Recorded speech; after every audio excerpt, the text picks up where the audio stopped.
Débrief du festival de Vichy, clap vide pour Rémi.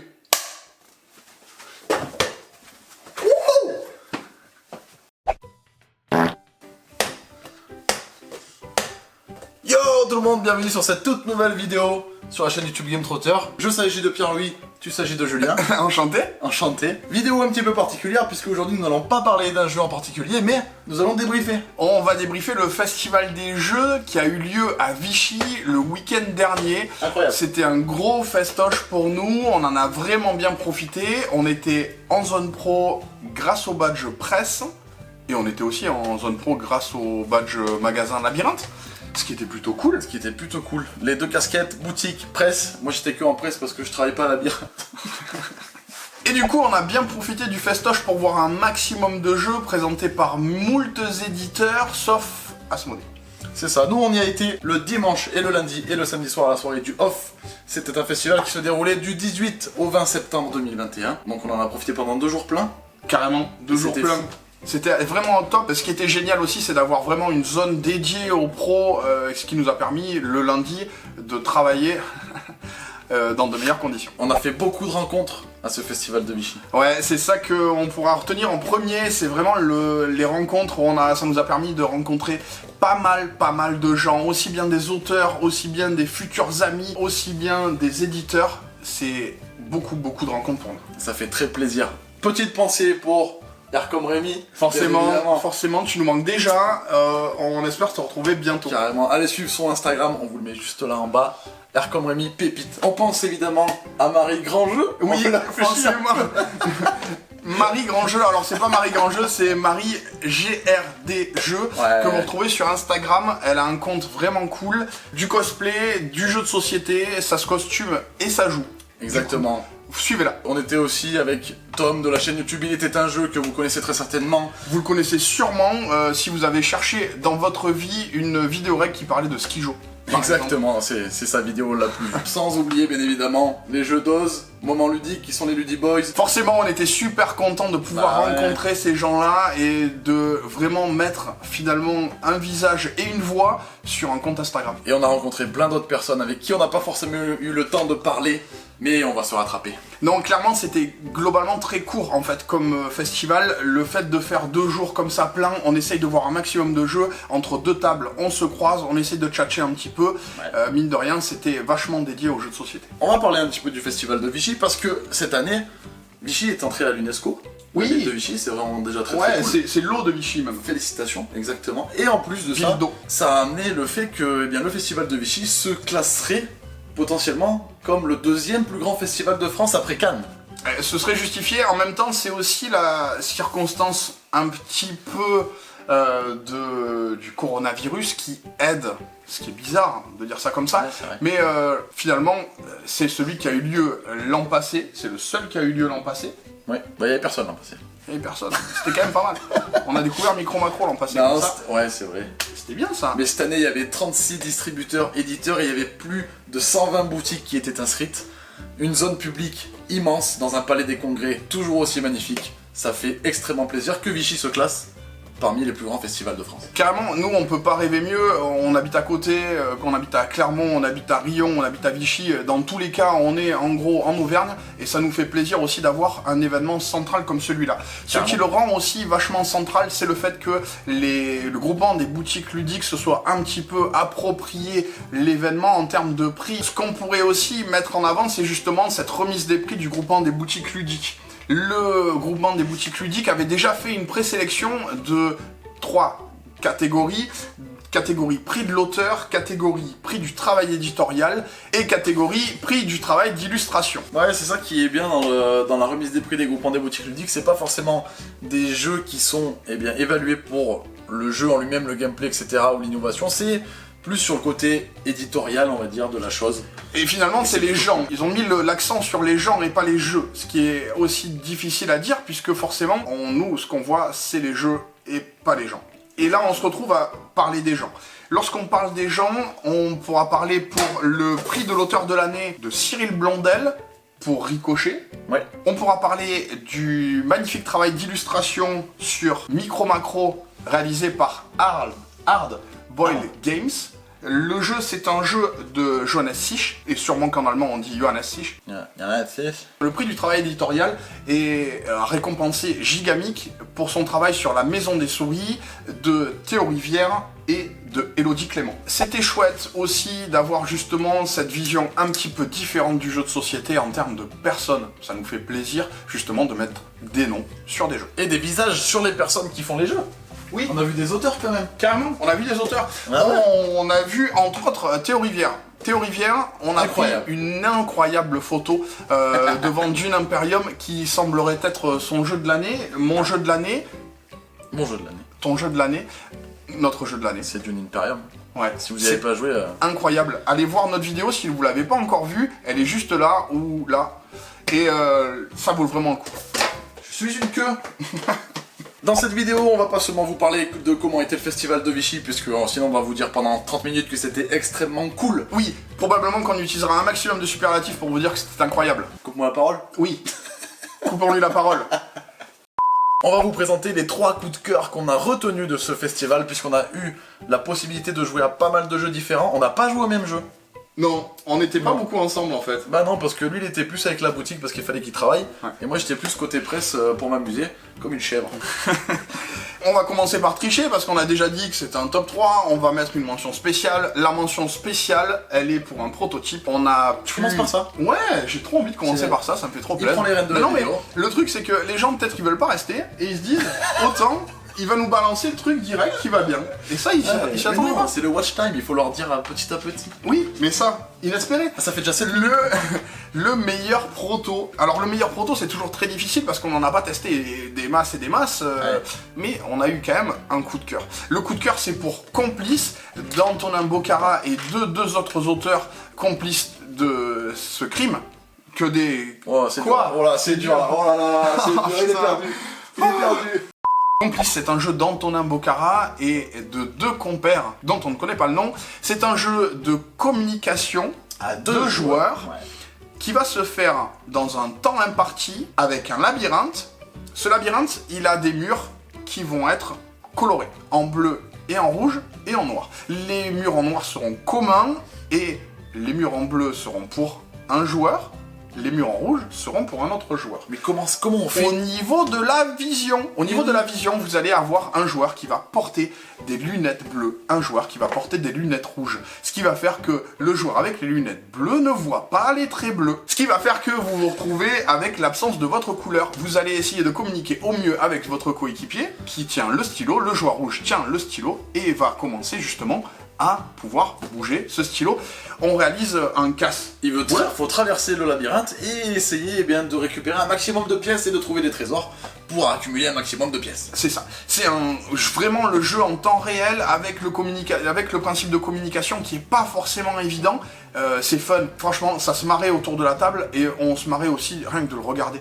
Du coup, c'est même presque un spectacle. C'est un jeu à public. Un jeu à Il y avait public. du monde autour. Il y a des sensations, il y a vraiment ça aussi, il y a de l'émotion. Et c'est ça qu'on voulait retenir pour ce jeu-là. C'est un jeu qui vous fait vivre une expérience, et là, une expérience pleine d'émotions. Et ce qui est super bien dans ce jeu, c'est que c'est un jeu à 2 joueurs. Et des jeux d'ambiance à 2 joueurs, il n'y en a pas tant que ça. Pour pas dire qu'il n'y en a pas ou que franchement on se marre pas à 2 joueurs ou qu'on fait autre chose. C'est un jeu qui devrait sortir chez Old Chap. Distribué par BlackRock. Et distribué par BlackRock. Ça, c'était pour la petite mention spéciale. Non, parce que je coupe un peu, parce qu'il est parti pour parler un quart d'heure tout seul. Ça, c'était la mention spéciale du prototype du festival. On a une deuxième mention spéciale. On va commencer par les mentions spéciales.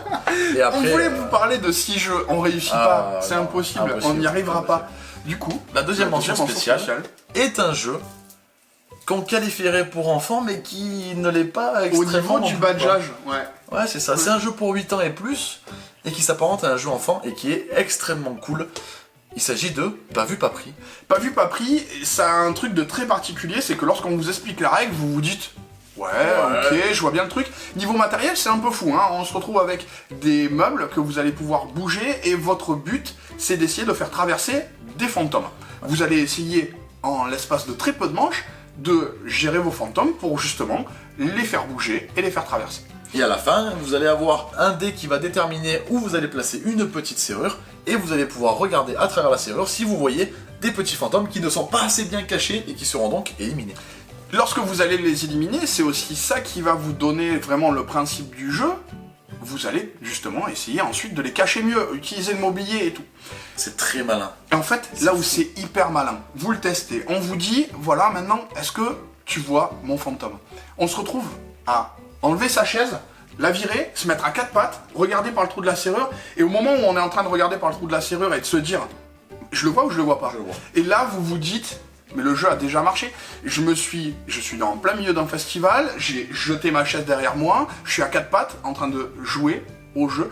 Et il y a une forme d'immersion qui est géniale. Ah ouais. C'est là aussi où finalement, encore une fois, sensation au niveau du gameplay qui est incroyable. C'est incroyable. On allait le une dire, très c'est bonne que idée. des superlatifs. Mais Un jeu de cache-cache qui est réalisé au top du top. Ouais, vraiment Franchement. bien. Vraiment bien. C'est une petite boîte d'édition qui fait ça. Je n'ai plus le nom. Je suis désolé, je vais vous le retrouver. Je vais vous mettre le logo ici, là. Tu vois, à peu près. Voilà. Est-ce qu'on passerait pas à notre top 3? Elle déroule la vidéo. On n'a pas le temps. Est-ce qu'on passerait pas oui, à notre top 3? Carrément, tu commences, je commence? Je t'en prie, je vois que t'as envie de parler ce soir. Ouais, je suis chaud. En top 3, je vous ai placé Cora. Cora, l'apogée d'un empire. C'est un jeu du Headquarter Simulation Game Club. Visiblement, c'est un regroupement d'auteurs qui fait ça. Ça sort le 1er octobre. C'est un jeu qui est édité chez Yellow. C'est un jeu de développement d'abord et ensuite de gestion. Yellow Expert. On va être dans la gamme Yellow Expert et ça s'inscrit particulièrement bien puisque vous vous retrouvez avec un jeu qui va durer à peu près 75 minutes. À 2 joueurs, vous allez descendre en dessous d'une heure. C'est un jeu qui est de 2 à 4 joueurs. Le jeu a un départ qui est particulièrement asymétrique. Vous allez choisir votre cité-état et ensuite vous allez essayer de la développer au mieux pour gagner en puissance et en points de victoire. Un système d'évolution sur votre plateau personnel va vous permettre de récupérer des avantages sur des plateaux qui sont communs pour ensuite pouvoir positionner des cartes et faire du chaînage d'actions. C'est ça. Vous avez le plateau, votre plateau personnel, le plateau commun, vous allez retrouver de l'économie, vous allez retrouver des impôts, vous allez retrouver de la population, de l'armée, du militaire, il y a de tout. C'est la base du jeu, ça va être de choisir des actions. Ces actions, vous allez les choisir avec des ouvriers. Imaginez que vous lancez des dés qui sont des ouvriers, dés. Vous allez pouvoir justement réaliser ces actions parmi un choix au départ de 7 actions. Vous ne pouvez pas refaire 2 fois la même action. Et si c'était que des dés, vous vous diriez « Ouais, mais c'est un jeu expert, Julien, mais en même temps, il y a des dés, ça m'embête. » Le truc, c'est que vous vous retrouvez avec des citoyens. Ces citoyens, vous allez pouvoir les dépenser pour faire varier les valeurs de vos dés. Et là, vous me dites « Merci, Julien. » Merci. C'était une explication incroyable. Elle était bien. Ouais, vous allez marquer des points de victoire tout au long de la partie, et le joueur qui a le plus de points de victoire, eh ben, il la remporte tout simplement. Des dizaines de possibilités stratégiques grâce Incroyable. à vos actions, à vos cartes. En fait, ce qui est frustrant, mais de manière très positive, c'est que vous vous dites que vous pouvez faire mieux. C'est vraiment très sympa comme jeu. On parle de l'équilibrage ou pas? On ne parlera pas de l'équilibrage durant cette vidéo, mais si vous commencez, ne prenez pas Corinthe. Ne prenez pas Corinthe en civilisation, sinon Ouais, ça va vous faire rouler dessus. C'était vraiment dur. Hein. Pour commencer, prenez pas Corinthe. Mais bon, ça vous découvrirez plus tard. Ça, c'était ton top 3. Ton top 3, c'est quoi? Moi, je passe à mon top 3. Mon jeu top 3 qui est sorti ce vendredi n'est autre que le nouveau Trek 12 Amazonie. Parce que j'ai pu y jouer au festival pour la première fois et j'ai trouvé ça vraiment très très cool et qui apportait vraiment un grand renouveau par rapport à Trek 12 Himalaya. Il y a des nouvelles mécaniques de jeu qui rentrent en compte. Vous allez vous retrouver comme d'habitude avec votre petite fiche de jeu. Vous allez devoir évidemment lancer les 2 dés. Vous choisissez entre multiplication, soustraction, addition, chiffre le plus haut, chiffre le plus bas. Vous connaissez les règles de Trek 12. Sauf que là, il y a des éléments qui arrivent en plus. Vous allez déjà pouvoir, avec une pirogue, avec le chiffre le plus haut, traverser la rivière. Et c'est les seuls endroits où vous allez pouvoir marquer ces chiffres. C'est dans une petite rivière et elle sépare 2 zones où marquer des chiffres, donc c'est super important d'y jouer. Autre grande spécificité de ce jeu, vous allez pouvoir explorer des animaux. Vous allez pouvoir explorer des animaux tout au long de votre périple. Et ces animaux, ils ont des valeurs avec une carte qui leur est donnée par rapport à une valeur de dés de 0 jusqu'à 6, parce que oui, il y a le 0. Donc vous allez marquer ça sur votre feuille de route. Et si par exemple vous marquez plusieurs 5 durant la partie qui sont associés à un animal, vous allez marquer de plus en plus de points de victoire comme une échelle de points. Et ça c'est vraiment très sympa d'avoir intégré ça au jeu, ça fait un renouvellement de fou, un renouvellement de partie encore plus grand, c'est vraiment très bien d'y avoir pensé. En plus de ça, il y a des nouvelles enveloppes pour découvrir encore plus de spécificités dans le jeu. Je ne vais pas vous spoiler, mais pour ma part, j'ai ouvert la première enveloppe avec madame et c'est incroyable. Le jeu prend encore une autre tournure avec des nouveaux éléments, etc., etc. Des nouvelles cartes, animaux ou pas. Des nouveaux moyens de déplacement, enfin bref, Trek 12 Amazonie. Spoiler, ou pas. Ils ont réussi à remanier leur jeu d'une très belle manière en y ajoutant quelques nouvelles fonctionnalités qui fonctionnent très bien. Pour moi, ça part dans le top 3 directement. Est-ce que tu peux parler de ton top 2? Avec plaisir. Le top 2 que j'ai choisi de vous présenter, c'est pas du ballon. Recto. Il est là, panique pas. Le top 2 que j'ai choisi de vous présenter, c'est Recto Verso. Recto Verso, c'est un jeu de Inca et Marcus Brand, c'est la réédition de la Boca. C'est un jeu qui est coédité par Tiki Edition d'un côté et par Super Meeple de l'autre. Fusion, on se retrouve avec un jeu jouable de 2 à 6 joueurs pour des parties d'environ 30 minutes et une accessibilité puisque c'est à partir de 8 ans. L'idée du jeu, c'est que vous allez être face à face avec votre coéquipier parce que c'est un jeu de construction, de collaboration. Il parle de collaboration, j'aurais tendance à parler de coopération. Mais on va se retrouver dans un temps limité à essayer de construire des façades de maisons. Ce qui fait que de votre côté, vous avez une façade à construire, du mien, j'ai une autre façade à construire, et on va essayer de se mettre d'accord avec 11 pièces en bois, qui sont des pièces en 3D, un peu comparables à celles du Tetris, pour essayer justement colorer en plus de construire les bonnes façades. Tu vois le délire.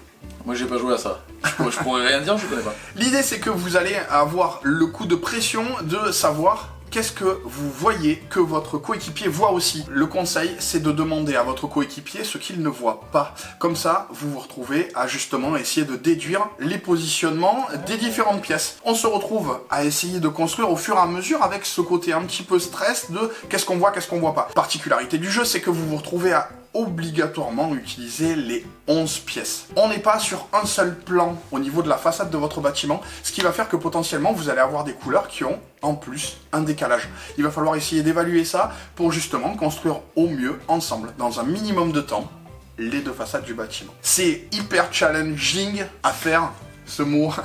C'est un challenge. Il y a vraiment un côté où vous vous mettez la pression pour cette communication, pour qu'elle soit le plus efficace possible. C'est très drôle, en fait, à faire et à vivre. C'est aussi ça qui est cool. Je suis en fond dans l'expérience des jeux aujourd'hui. Ouais, c'est vrai ça. C'est challenging. C'est challenging. Yeah, speak English. C'est pour toi, Rémi. Il y en a qui aiment bien. Ouais, il paraît. Yeah, of course. Mon top 2, dis donc, qu'est-ce que j'ai choisi en top 2? Et ben comme j'aime bien les suites de jeux, le 2. On va parler de Welcome to the Moon, comme la musique. Come to the moon. Welcome to the Moon est le tout nouveau Flip and Write de chez Blue Cocker, distribué encore une fois par BlackRock Games, qui sort le 1er octobre de cette année. Et dans Welcome to, pareil, je vais pas vous réexpliquer les règles, vous connaissez très certainement. Si vous ne connaissez pas, il y a une ribambelle de vidéos sur YouTube. Dans Welcome to, vous allez devoir, marquer un maximum de points de victoire et remplir plein d'objectifs pour pouvoir continuer à progresser. Et c'est tout ce qui va faire Welcome to the Moon, puisque vous allez avoir 8 niveaux différents à traverser, avec un petit côté narratif. Vous allez avoir une histoire à vous raconter sur 8 niveaux, donc plein de manières de jouer au jeu, et en plus vous allez avoir un carnet de bord qui est un livre dont vous êtes le héros. C'est fou ça. Ça c'est incroyable. Vous allez avoir un carnet de bord. J'apprends des choses dans cette vidéo, oui, c'est ça. C'est ce que je trouve incroyable. Génial. Tu vas faire telle ou telle chose. Tu vas faire telle ou telle chose sur ta grille. Laisse-moi parler, putain. Tu vas faire telle ou telle chose sur ta grille, ouais. Et tu vas regarder dans ton livre et ça va te dire allez au chapitre temps. Tu fais autre chose, allez au chapitre temps. Et on suit une histoire narrative et c'est extrêmement bien fait. Avec ce petit mode campagne, livre dont vous êtes le héros, ça va être juste fou. Sur 8 niveaux différents, ça va être incroyable. Sur toutes les feuilles, vous avez des petits Easter eggs de la pop culture que vous allez devoir reconnaître et tout. C'est vraiment très bien fait, le travail d'édition est vraiment cool. Ça va être une pépite. 38 € quand même, très très très bien rentabilisé. Vous allez passer énormément de temps sur ce jeu. C'est vraiment très cool. Vous allez pouvoir jouer jusqu'à 6 joueurs pour environ 30 minutes. Et sur du Velleda en plus. Et sur du Velleda. Ça c'est ouf. Moi c'est bien au niveau de jeu. Si tu joues à 6, ils vont pas mettre 850 feuilles dans le jeu. Mais voilà, travail d'édition de ouf. Jeu vraiment très sympa à jouer et à découvrir tout au long de la campagne. Ça s'annonce génial. Welcome to the Moon. Le jeu que j'ai préféré durant ce festival, c'est Get On Board. C'est un jeu pour l'auteur Sashi, Monsieur Z pour l'illustrateur, C'est édité par Yellow. Sur cette boîte-là, vous allez vous retrouver avec New York et London. C'est un jeu de pioche et coche. Flip and Write. Flip and Write, pioche et coche. Pioche et coche, où vous avez à l'intérieur un plateau central. L'idée du jeu, c'est que vous avez une compagnie de bus, et votre but, c'est d'être le plus serviable possible. En vrai, le but, c'est de marquer le maximum de points, mais ça fait mieux de dire que vous êtes utile. C'est un jeu de 2 à 5 joueurs, pour des parties d'environ 30 minutes, et à partir de 8 ans. L'idée de base du jeu, c'est que vous allez avoir ce côté flip, qui va vous permettre de récupérer des numéros qui sur votre feuille personnelle vont vous donner des manières de vous déplacer sous la forme de petits bâtonnets que vous allez positionner à partir de votre feu de départ sur le plateau qui est commun. On a un plateau de jeu au milieu d'un roll and ride. Ça, c'est l'originalité. C'est carrément ouf parce que vous arrivez à vraiment vous figurer votre avancée et vous avez la chronologie de votre partie qui va se dresser au fur et à mesure de vos déplacements. À chaque carrefour, vous allez croiser des bâtiments, vous allez aussi croiser des gens que vous allez récupérer dans votre bus. Vous allez cocher les différentes personnes que vous allez récupérer et il y a toute une histoire qui va être autour de ce jeu, dans le sens où, par exemple, les mamies, elles adorent rester dans votre bus et tchatcher entre elles. Plus vous en avez, plus vous marquez de points. Les étudiantes, elles veulent voir des bâtiments universitaires. Si vous avez des bâtiments universitaires et des étudiantes, vous allez les multiplier. Coefficient multiplicateur l'un pour l'autre. Les hommes d'affaires vont vous permettre de marquer des points et d'avoir des avantages au niveau réputation. En quelque sorte, ils vont parler de votre affaire et ça va vous permettre de récupérer des personnages supplémentaires. Il va falloir les déposer au travail. Toutes ces mécaniques s'imbriquent parfaitement et c'est là où c'est hyper riche. Vous avez aussi pas mal de possibilités au niveau du tirage puisque lorsque vous allez avoir ces 12 tickets, ce sont les 12 tirages que vous allez avoir durant cette partie, mais vous allez pouvoir perdre des points pour modifier un petit peu les angles si jamais ils ne vous plaisent pas. Hyper plaisant à jouer, il y a une notion d'embouteillage, il y a une notion de touriste, c'est vraiment hyper bon à faire. Je l'attends avec énormément d'impatience. J'ai passé à peu près 5 heures à jouer à ça. J'ai trouvé ça vraiment incroyable. Yellow, ils en avaient marre de lui. À 2, à 4, oui, on a joué ça dans des conditions qui étaient vraiment idéales aussi pour le tester, puisque c'était la fin du festival, et que, en fait, Yellow n'avait qu'une seule idée. C'était de rentrer. De rentrer. Et Julien était là. Non, moi je veux jouer encore. On peut jouer encore un petit peu à L'autisme. un gâteau de board. Ah, l'autisme. Ça fait 6 parties, mais j'en joue quand même. Et j'ai encore envie d'y jouer. Comme quoi, c'est très bon. Mais oui, c'est ouf. Au final. C'est ouf. Bah oui. Ça, c'était ton top 1.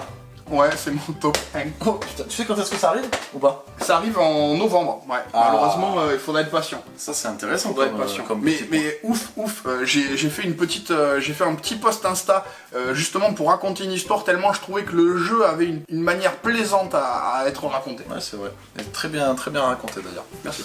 Mon top 1, il se trouve du côté de chez Bombix. Un jeu qui arrive aussi au mois de novembre pour ma part. Il s'agit de Petit Peuple. Petit Peuple, c'est un jeu qui se joue de 2 à 4 joueurs, donc chez Bombix. C'est un jeu de Rémi et Nathalie Saunier. D'ailleurs, elle m'a pris en photo, Nathalie. Parce que j'étais avec le jeu, elle a fait... Tu le montreras, tu le montreras. Ah tu oui, le mettras c'est en vrai. incruste. Donc voilà, je suis sur la photo, je suis sur le téléphone de Nathalie Saunier. Et c'est illustré par Maxime Morin. D'une très jolie manière, puisque le jeu est extrêmement beau. On commence par là, mais c'est la première chose que vous allez voir sur la boîte. Le jeu est vraiment d'une beauté incroyable. Vous allez incarner un petit peuple qui va essayer de faire croître son village et de monter des bâtiments dans une petite vallée florissante. C'est beau ce que tu dis. C'est beau, c'est beau. Attends, moi aussi. Je suis en train de... C'est bon, la pause d'essai, elle est passée. La pause d'essai est passée. Petit Peuple est un jeu de placement et de majorité parce que vous allez devoir construire vos bâtiments avec un ou plusieurs étages et vous allez ensuite devoir avoir la majorité sur les différentes zones du plateau parce qu'il y a 7 zones différentes et c'est grâce à ça que vous allez marquer des points de victoire. Il faut savoir que dans Petit Peuple, c'est un jeu dans lequel vous allez avoir plusieurs objectifs communs qui sont dévoilés et il va falloir essayer de les remplir pour marquer les points de victoire directement. Et vous avez également 2 objectifs qui vous sont donnés à vous, vous êtes les seuls à les connaître et ce sont des objectifs qui vous donneront des points en fin de partie. J'ai trouvé le système de déplacement vraiment très sympa parce que c'est une mécanique un petit peu originale que je vous laisserai découvrir parce que expliquer elle n'est pas forcément évidente, surtout si on n'a pas le jeu en face. Et au niveau du matériel, c'est incroyable, vous allez avoir une tortue-grue. Une torgrue, une petite figurine qui va vous servir justement pour ces déplacements. Vous avez un univers qui est extrêmement bien travaillé, avec une histoire pour chacune des civilisations, une histoire pour l'endroit où vous vous trouvez. C'est vraiment extrêmement bien écrit, extrêmement beau. Vous avez un matériel d'une beauté fracassante. Ah ouais, le niveau d'édition, il est carrément haut. Chaque bâtiment, ils sont en plastique, ils sont différents pour les différents joueurs. Le travail d'édition est fou, le jeu est vraiment très très bon, très tactique. Mais du coup, c'est hyper cher. Non, je crois qu'il sera à 50 c'est €. 50 €, ça va. Franchement, pour ce jeu, ça va. Vous allez avoir beaucoup de choses à faire dans ce jeu, plein d'objectifs différents à remplir, ça va vous faire un petit casse-tête. La mécanique est vraiment très originale et c'est un jeu que je vous conseille vivement de vous renseigner dessus parce que ça va être vraiment très sympa à la sortie. Grâce à cette double liste de top 3, vous avez récupéré 8 jeux, parce qu'on est vraiment trop fort pour en caser partout, dès qu'il y a moyen. Les petites mentions spéciales. C'est aussi là où on a été hyper balèze, avec nos mentions spéciales qui sont un petit peu, oui, on aimerait bien parler de ça, puis en fait, on en parle directement. Donc on vous a présenté 8 jeux, c'est notre débrief du festival de Vichy. On vous a présenté un petit peu le festival sur ce qu'il y avait, ce qu'il n'y avait pas. Il n'y avait pas grand chose qu'il n'y avait pas au final, parce que tout le monde était là. C'était incroyable. J'espère que cette vidéo vous aura plu, J'espère aussi. que ce débrief vous aura plu, que notre top 3 chacun avec 8 ou 9 jeux, ça vous aura plu. Et est-ce que ce plan génialement large, comme si on était dans une pièce immense, vous a plu? Et on peut jouer au basket, c'était un plaisir de le faire devant vous. N'hésitez pas à commenter la vidéo pour nous dire ce que vous en avez pensé. Si vous avez été au festival de Vichy, quel jeu, eh bien, vous avez apprécié? Carrément a retenu votre attention. Parlons-en. Parlons-en. Votre top 3, votre top 5, votre top 8 comme nous. Ça Faites ce part que vous trop voulez. loin. Faites ce que vous voulez. N'hésitez pas à liker cette vidéo, à vous abonner si elle vous a plu. On se retrouve très bientôt pour une prochaine vidéo. C'était un débrief qui est parti un peu en vrille, hein, comme d'habitude en fait. Oui. Comme ça, Je crois que les gens qui ils sont suivent habitués, hein. ne se disent plus, ça va être sérieux jusqu'au bout. Oui, c'est ça. Vous êtes sur C'est Game pas possible. Trotter, hein, vous n'êtes pas sur. On va pas dire de nom. Ça balance. Plus de minuit, à partir de minuit, c'est un démon. Il balance. On se retrouve bientôt. Jouez bien. Jouez malin. Ciao. Bisous. Bisous.